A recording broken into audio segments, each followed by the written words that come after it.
lokoso ekomisa biso banyama te, kozanga ekomisa biso pe banyama te. Gérons-nous. Alors tout le monde qui parle chaque Congo, quand tu fais des émissions, zala responsable. Biso tant to saka démarche ya moko na biso, to visaka intérêt te lokola chaque Congo, to kabolaka ba pourcentage te lokola yé, to sengaka pourcentage quelque part te.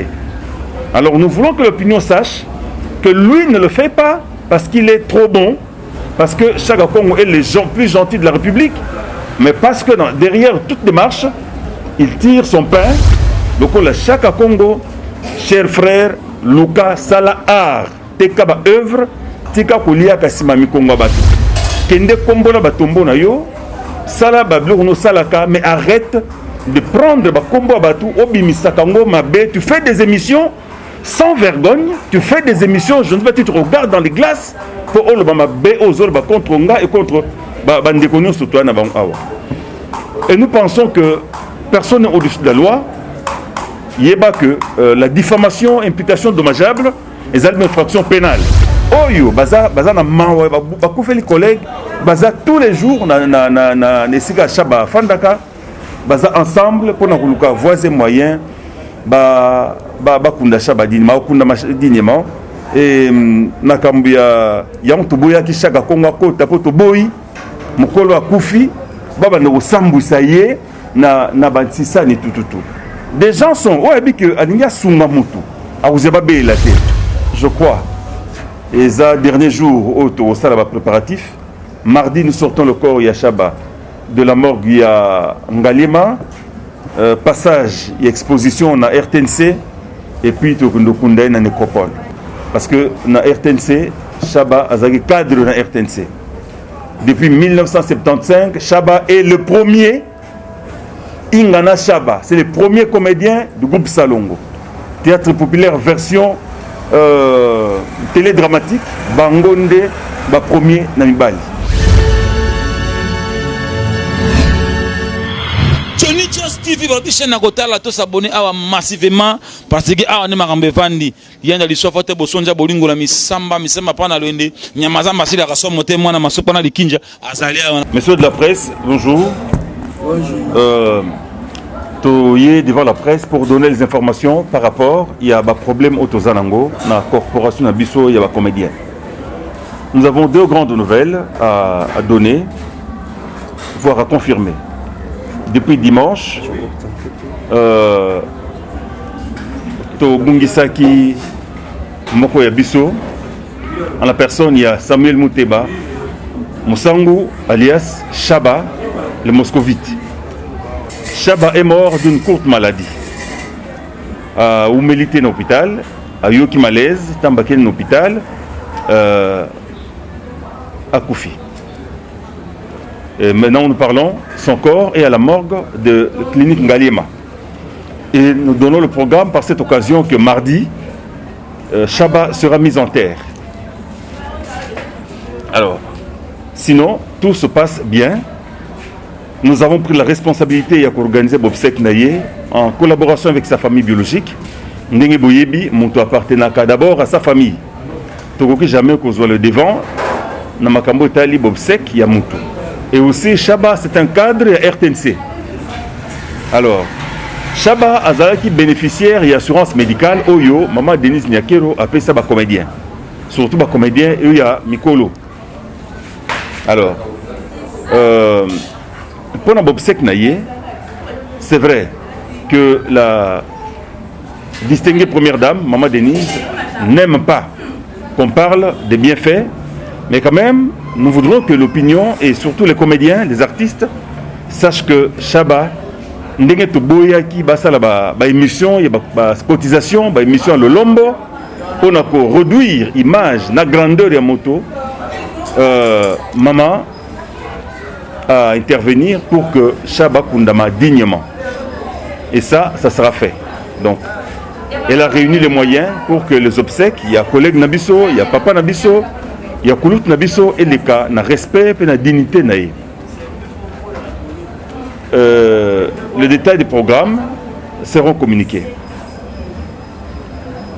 Deuxième problème, Ezali, que nous portons à la connaissance de l'opinion que l'artiste Noël Mungenzi Kangai, alias Yann Nimosi, Lelo Boitozoloba, a suivre traitement naïe dans l'un des grands hôpitaux, il y a Afrique du Sud.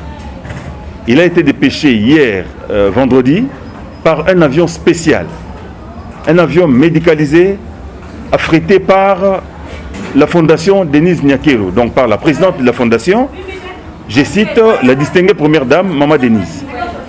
À Zuba disposition, un avion a quitté l'Afrique du Sud et a pris avec des techniciens, des spécialistes à bord, Baké Nayan Dimosi, Azolanda, traitement naïe dans les meilleures conditions.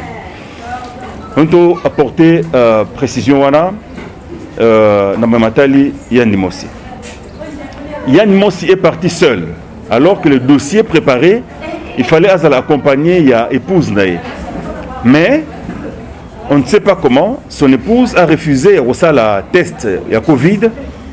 Elle a préféré qu'on soit vaccin, alors que le règlement en matière de voyage de migration internationale a des nouvelles restrictions. Il faut aux alana test ya Covid nayo qui date de moins 24 heures ou 48 heures, je ne sais pas. Azagi Nangote, à l'aéroport, elle a été débarquée par manque. Il y a résultat test Covid.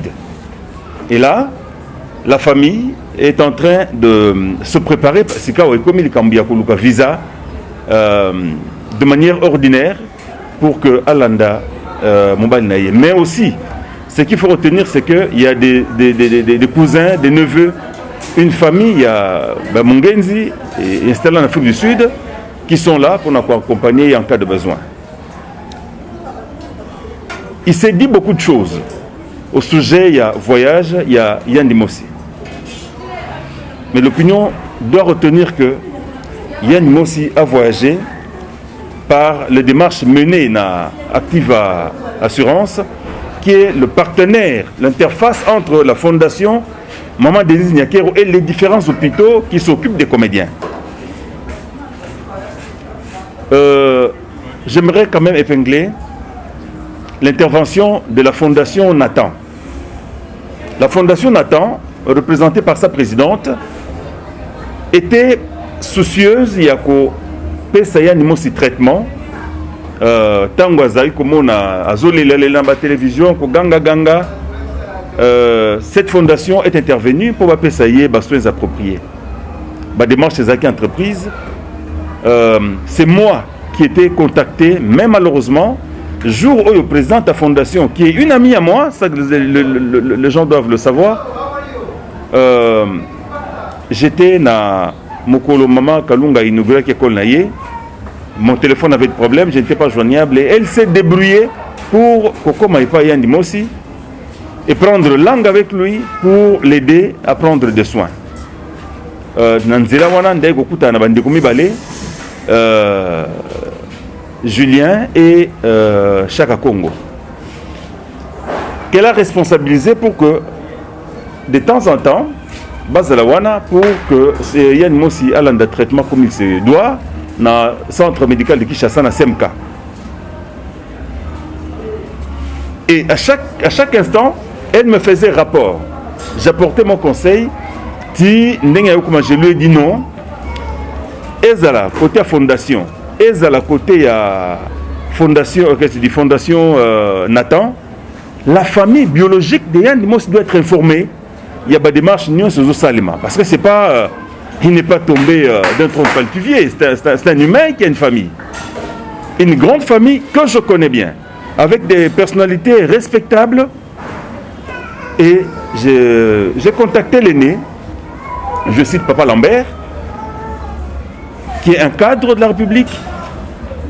Je lui ai dit comment, à quelle étape, comment il y a la démarche. Il s'est investi et l'explication est Pessamaki Ezala na Activa qui préparait le voyage. Comment première fois viser Pessamaki et quelles sont les dispositions qui sont prises pour Yann Dimosi à Bimanamboka. Nous avons besoin. Et nous avons rencontré aussi la fondation Nathan qui a expliqué des marches à Zakinango qui n'était pas une démarche contradictoire ou parallèle ou contraire, mais plutôt qui voulait à tout prix des Congolais à ce traitement Abika, un artiste de notre pays. Tout s'est bien passé.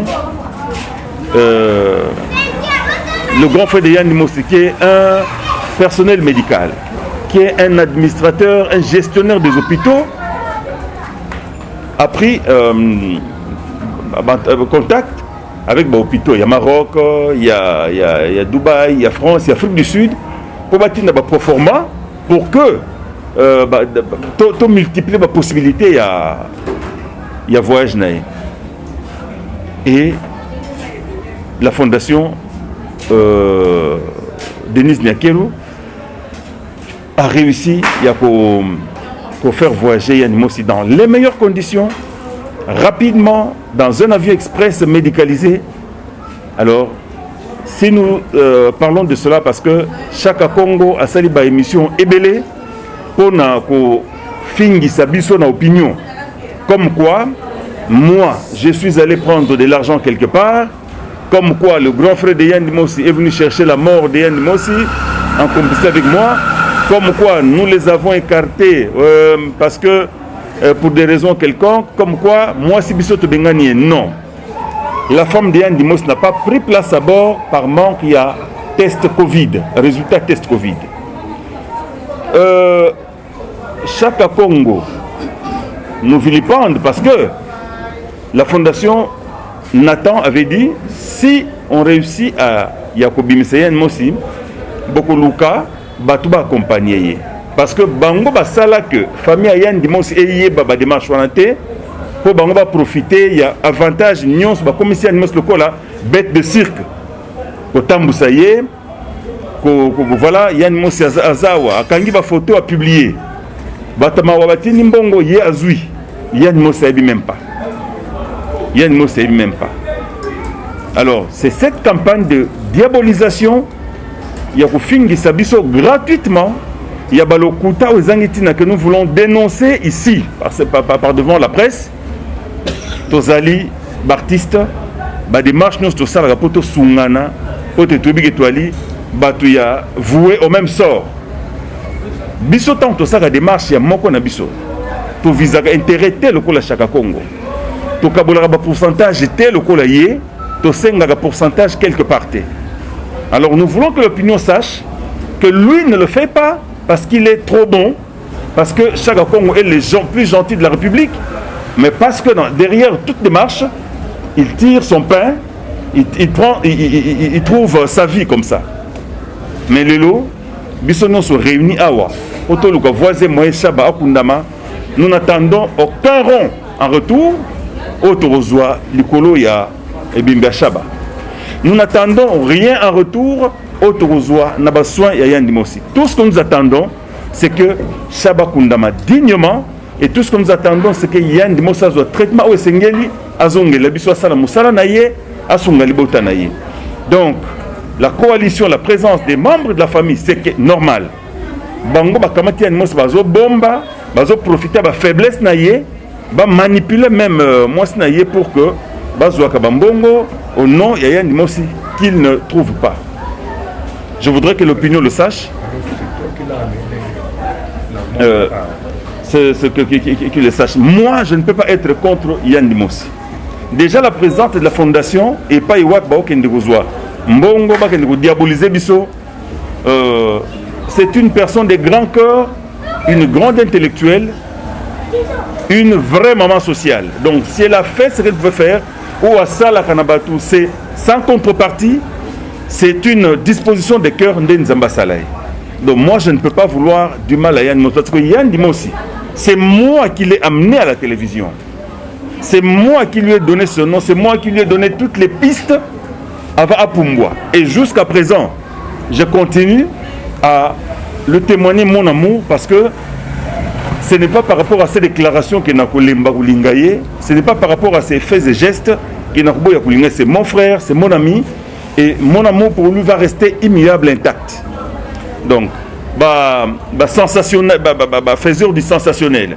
Donc, chaque Congo, chers frères, luka sala art teka ba œuvre tika kolia kasima mikonga batu tika kolia kana ko diaboliser baninga parce que la haine que tu crées na mitema batu une haine gratuite yeba ko futa yango parce que nous ne te voulons pas du mal kende kombola batombo na yo sala bablo no salaka mais arrête de prendre ba kombo batu obimisa kango mabe tu fais des émissions sans vergogne, tu fais des émissions, je ne sais pas, tu te regardes dans les glaces pour contre Onga et contre Bandékonio Sotoa. Et nous pensons que personne n'est au-dessus de la loi.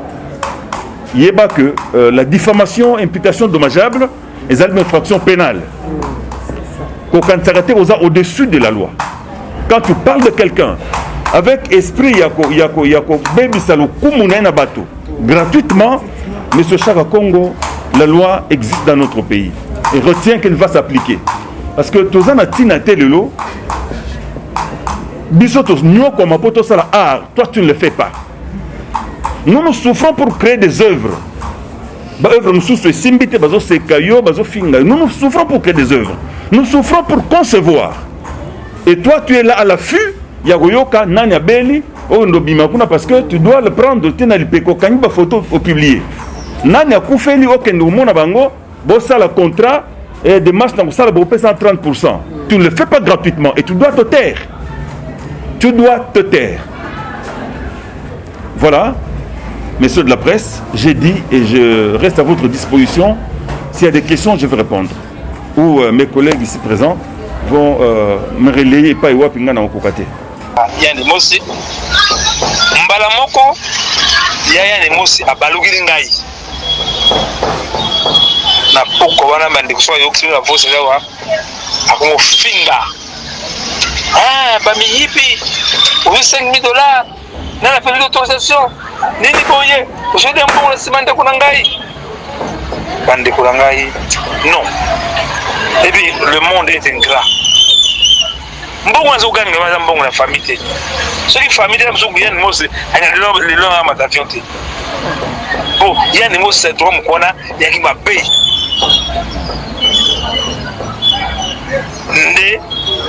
nde koya yani mose bakina ilombe baketi fa ya mwasi wana oyo azosunga yani mose alobina manana na mama wana mama ngai pe pour famille de ça déjà ba mikanda kindaki suite moko bien de qui à Maroc il faut $15,500 moi soit la remettre bango $15,500 va faire voyager yani mos na Maroc en tout cas mutata nazo finga biso so bogi avios ba boss so finga biso dans mawa merci toutefois par rapport à makambo yo Chaka Congo lobby donc il dit que Chaka Congo il est mauvais type Chaka Congo à lobby que dans makambo yo Chaka Congo lobby il y a $15,000 Chaka Congo lobby que les maman là mutapesa kimbongo on a pas faire évacuer de connaître Chaka Congo na Yann de Moussi mais na lobby que les ali première dame nous avons battu deux éclaircies dans chaque Congo, par exemple, nous avons $15,000 dans la minute. Et ils ont un vrai besoin ou bien peut-être famille besoin qui ou bien voilà. Bien, merci Nayoki. D'abord à lobby grand frère Yann aussi lobby. Mutoyo Chaka a se permettre de bon c'est un monsieur. C'est un grand responsable dans ce pays. Pourquoi Silike Libango?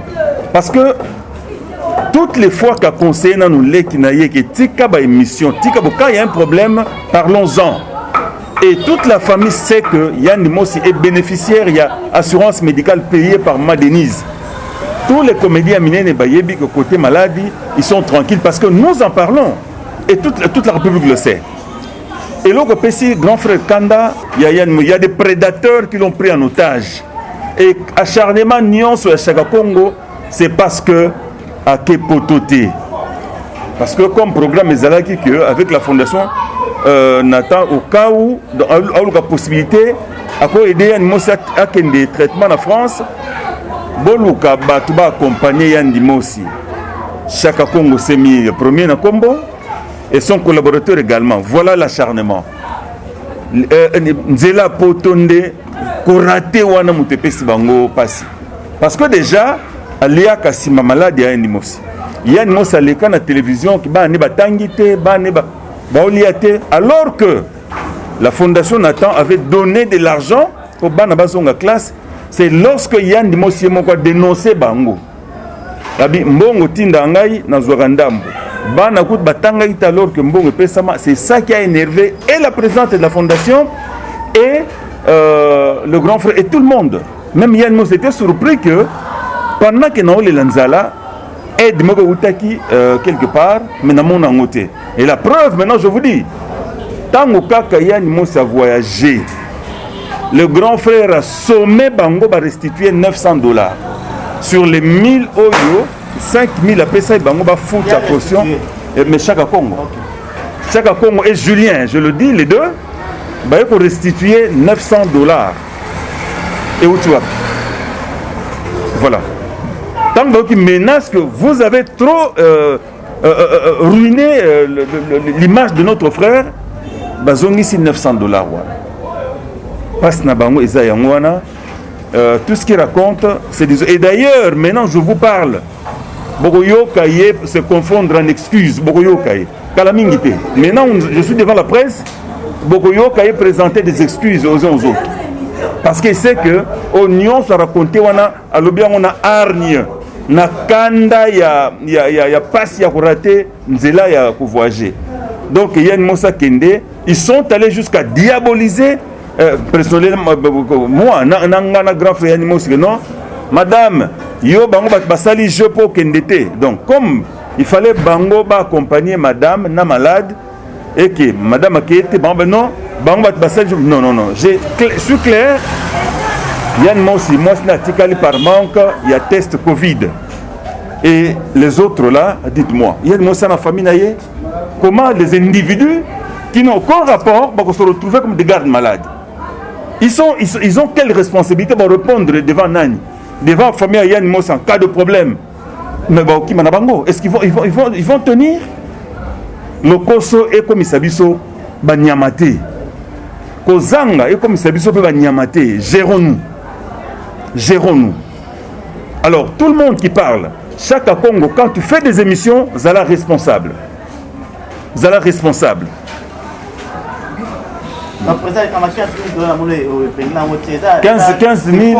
15 000, mais qu'il apporte des preuves. Il a parlé. Ok. Il a parlé, mais qu'il apporte des preuves. Il apporte des preuves. Ok. Deuxième question, tout le monde a organisation Matanga sur les cas, même les Machako, organisation d'être Toko Makasi. Qui vient le côté c'est parce que la matanga nion sur la discussion par rapport à matanga mais la moni a papa Chaba na moni pour bien les qualités mais le dossier dans la biso qui en tout cas au salon au beau salon fort aller la ma format bien de quoi bandingos balinga parce que tout le monde a jusqu'à présent matanga na eza vraiment na ngumate matanga na c'est comme si tout monde boye e banati donc tout c'est malé to là qui maman Chaco, dans tous les lapins, pas chabané, on dans ce malamu. Moi, sensibilisation est là. Même tout ce monde va mal sur la liawa, donc c'est ma bino maman, en tout cas, ton nom mon bino permis n'a pas chaque pas tout chaba. Ceux qui parlent des presse, le kibino pour la presse porte, ils ont malamu ming. Voilà le qu'on a aussi. Merci. Matanga va inviter à battre. Matanga va faire une sensibilisation. Batbaïbi que chaba koufi. Oyo, azana sentiment ou la chaba, aya ou la chaba. Toko matate na sozakom, to bandobe la boya to kufeli. Tant on moni équipe Oyo, baninga chaba bangoye. Ba collègue chaba principalement bangoye. Et les autres qui ont joué avec lui, les autres qui l'ont connu, si se sentent touchés par lui à chaba, bakoya barozela siffleté. Ba oba jouer banzo, oba inviter na banzonding. Oh, ça touché à quoi il y a benga été mais voilà bateau oyo baza na mawa ba koufeli collègue baza tous les jours na nesiga chaba fandaka baza ensemble pour na kuluka voisin moyen ba kunda chaba dini ma kunda dini ma et nakambu ya Toboya qui chaque Congo kota po Toboyi mukolo akufi baba no sambwisa ye na bantisa ni tout. Des gens sont que alinga sunga mutu a uzeba belate. Nous sommes en train de parler de la présidente de la Fondation Nathan. Quand elle a vu que Yann Mosi est en difficulté, elle est intervenue sans que c'est pourquoi chacun doit arrêter de dire qu'à la démarche, aucune démarche n'a été faite. C'est elle-même qui m'a cherché, ne m'ayant pas trouvé, elle a cherché qui pouvait l'approcher de Yann Mospa Sungaï. Il n'y a pas une démarche quelconque. Et toutes les choses qu'à Salaka, en coulisses, elle n'a pas besoin, il y a télé, voilà, merci. Nga Nazana des questions. Première question, on va d'abord Ezali.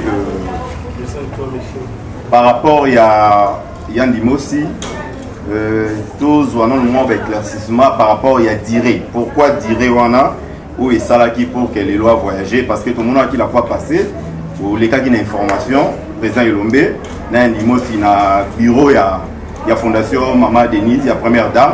Pour confirmer qu'il y a déjà Mikanda n'a pour qu'il y ait soin, mais après émission et information ou tout à l'heure si le lot tout le monde a besoin de temps, si le lot tout le monde a voyagé dire wana pour qu'il y ait aussi à voyager le lot et l'eau on y va pour les gawana surtout ça au batandé aussi. Bien, merci.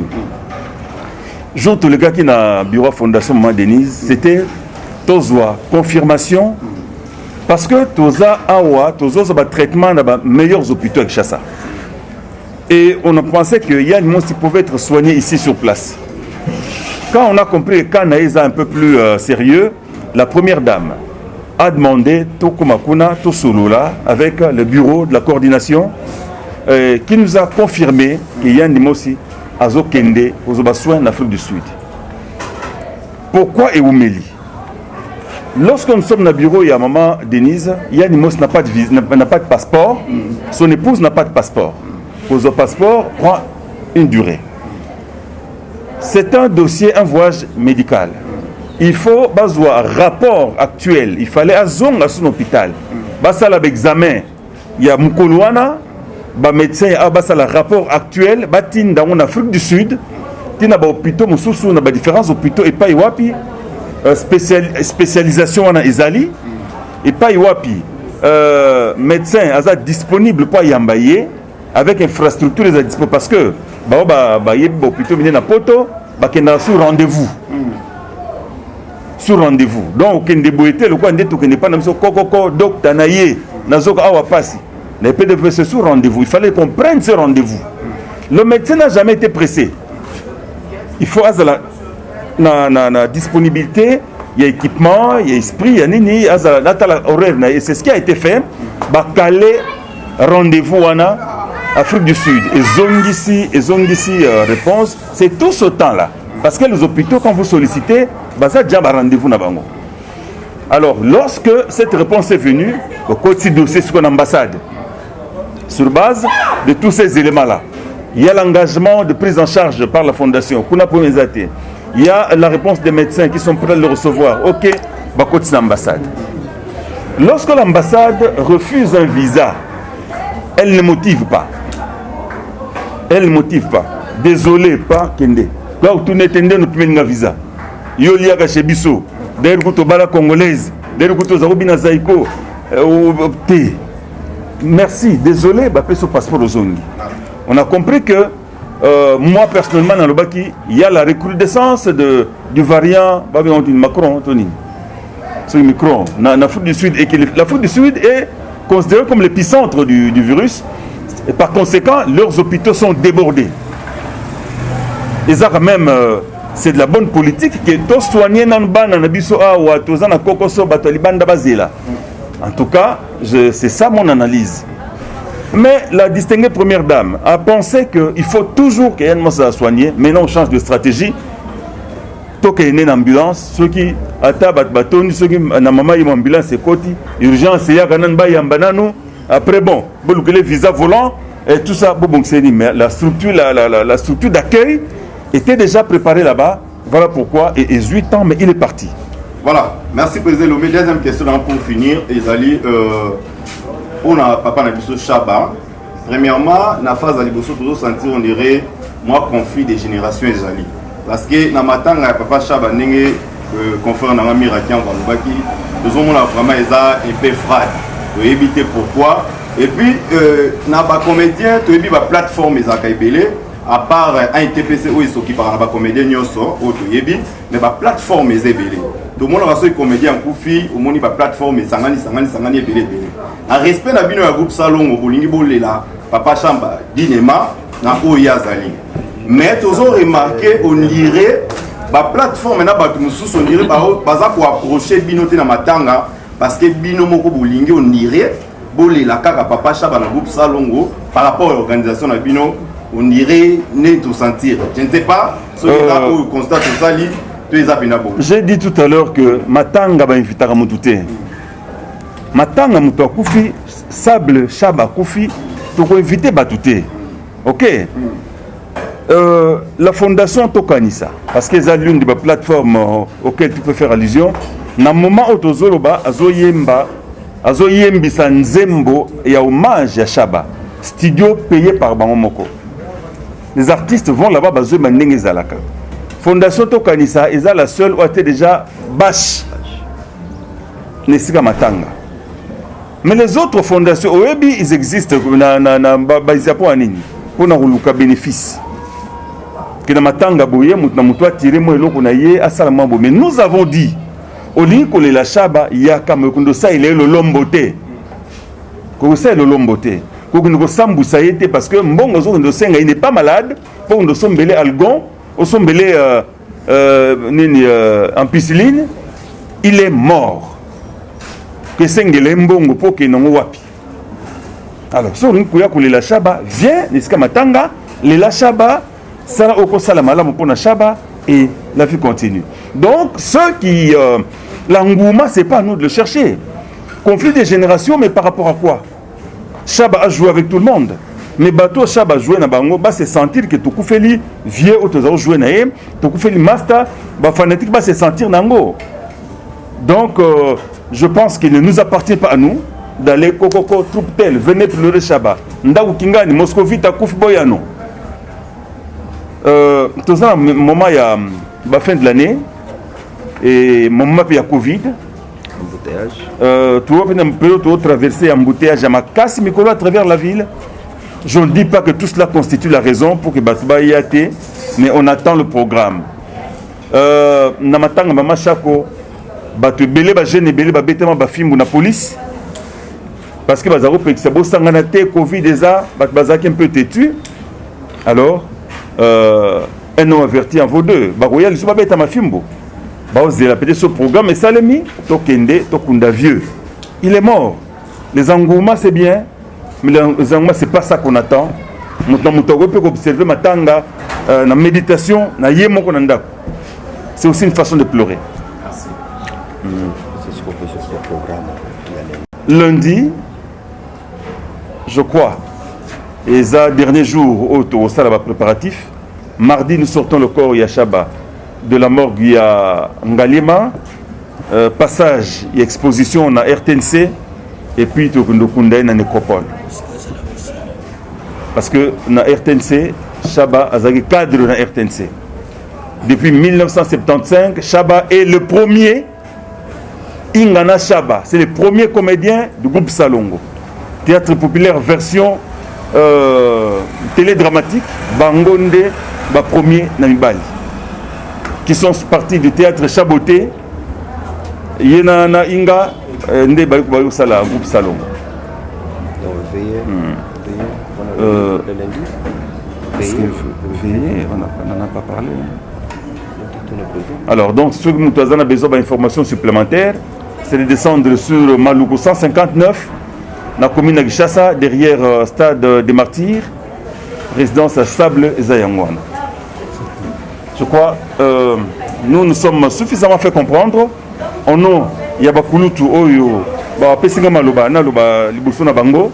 Je vous remercie, mesdames et messieurs de la presse.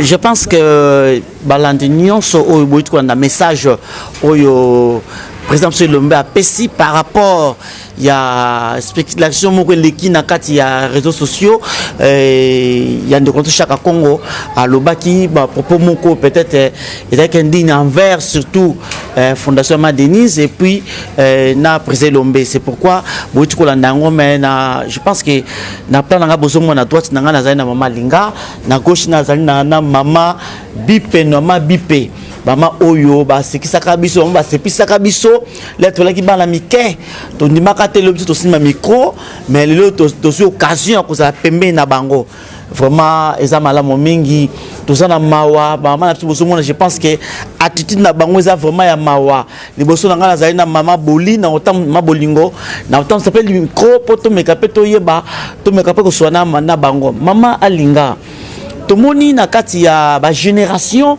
oyo ya bana na bino ba koko na bino ba sa théâtre na matanga nyonso likaka tomona bango elate na bango za ma bien te na matanga batumsu ba komisa matanga kermesse mama pona yo okoloba nini mukolo ya mardi wana batu ba ndenge nini bata ndenge nini bata maputa to pete boza uniforme mo bosali to ndenge nini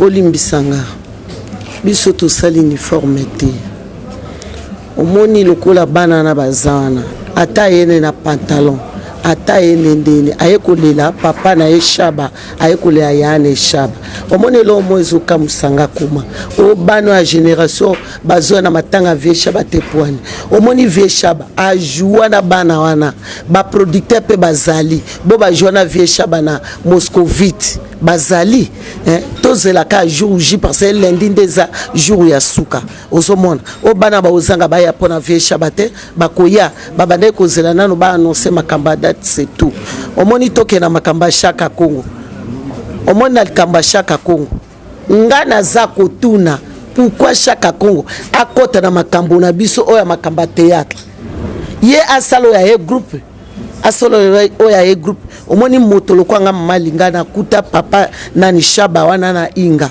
bango bazalaki ba camarade nanga po bango mbale inga na shaba babanda na 75 nga na bandi na 74 soki bazui chéri moko pembeni balobi yo kende no liboso kuna alambaki biloko kende kolia na kokende po bazalaki bande kunanga ya mibali na koyiko boya te soki balobi nanga lika moko pa na ifo na yoka bango parce bango tu bazana bande kunanga mbali biso tozalai na kanda te to kotonga na te vie masumu so ngangelinga ifo na yoka biso to ba makam polémique ya koswa na oto boboete omoni bana na nyonso ba joie na vie shaba bakoya kolela papa na bango na ya to bonde ba polémique ma mbebele bolo bande na shaka Congo akanga nde monoko atika nde biloba loba ma elombe azana problème na yete elomba tanga elombe pa ya asalo ya e groupe elombe pa e banana ndengine jamais moto akoki kozana motone ya kendo kota kuna jamais ozomona totika nde biloba loba po lobi na lobi tokotika pe mokili oyo tala tozalaki na vie shaba nana na groupe salongo ye wana pe akei ozomona to bonde biloba loba. Oui, maman Linga, na itu ko ke lo mo lobby pour na bana bino ba koko na bino ba comédien. C'est comme ce côté libango que bakoya journée ya lobby lundi, ya lundi. Mais maman, tozalaki na fête, ngapi nazalaki na fête wana ya ndeko na biso Guy Ngombe abalaki merdi le futu ye palai comédienne. Bazalaki ebele ngana zalaki wana. Mais na matanga to monaki bango te. Il y en a ceux peut-être bazako tuna ngai oh est-ce que réunion ngo zalaki lobby et réunion ngo zalaki uti kuna ngatunga na tuli wanga oh mais bino bazako ce comédien bozalaki te. Mais na bonu bino na fête awa. Pourquoi vous tournez en Ningwana? Mozomona te mama ba ke fête. C'est comme si bango bazomona ke ndenge ndeko na ngai ke bino bozo zwa de on ko bino moko bo so c'est bango te peut-être pozo côté la bango.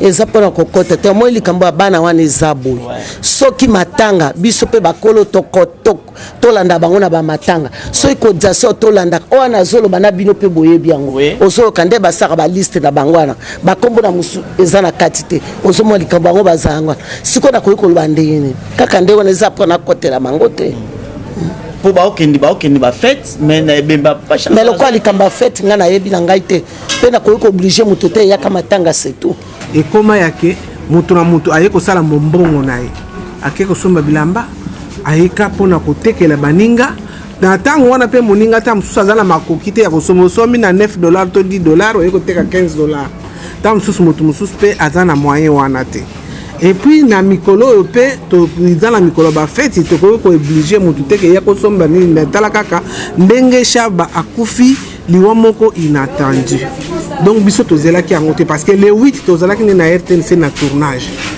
le 9 tozalaki na ye lisusu mpona badémarche ya ke totourne ce n'est qu'à partir ya le 10 oyo tokutani te na ndenge tozoya kozwa message ya ke aza maladi na 11h ya dimanche na 17h akufi toyebi te abeli maladi ya te ke toke kotala ye na hôpital toassiste ye tosali bobo na boye eyeka ndenge mpe ya Shako eyaki ke Shako azalaki na hôpital na ntongo Shako akufi mais likambo oyo ozoloba biso tokozala bavocat du diable te po tobanda koloba kaka oyo te bobo na baye te mpo na boye raison oyo moto ayeli matanga te ye moko ayebi na motema na ye ke nake matanga avie Chaba te parce que na bana nyonso ya basi tout comme ya mibali oyo baza na groupe ya banzonzing baproducteur oyo bazalaki koya kosalisa biso misala ya banzonzing tout ça bayebi ke Chaba akufi depuis dimanche et soki bamonani te basexécuté te wana tolobake baza kaka na baempêchement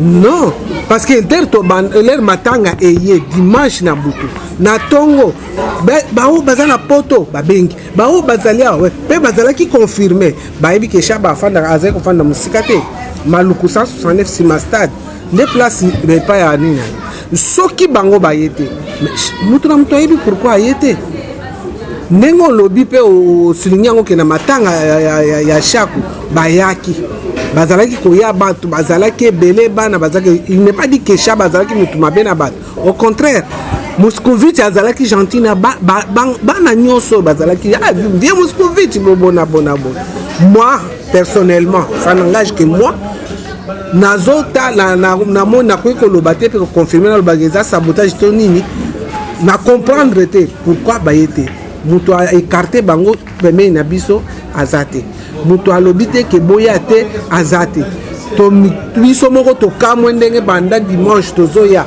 epai ya ba Chaba wana place matanga ezali tozomona bato te bana nyonso ya théâtre bazoya te bato oyo bazalaka toza na bafondation et toza na bacorporation neti ya ANPTC tout ça ya théâtre baye te sauf tokanisa moto aye oyo nyonso bawelaka. Alors pour moi je trouve que sima ya koya kowelela matanga ezali na intérêt moko quelconque oyo bamoni ke peut-être tokozala na intérêt te ya tokozala na moi intérêt wana te nde baboyi koya point d'interrogation toyebi te pourquoi mais koloba ke bango moi nakoloba te nakokotela mutu te nakoloba pe te ke o te bakoya kaka mokolo bakokunda sa to wana eza maloba ya koloba mais eza bongo bapesi programme via kokundama mardi même ba caméra même ata po mutu namonaki pe le premier jour ezalaki yo le reste ba caméra nyonso etambolaka ndenge tozalaki wana ata bazobengana biso na la police tomoni mutu te pour le moment pe babengani mutu te balobeli mutu eloko te mais batunde baye na bango te soki lisuma soki mpe libabe ya Chaba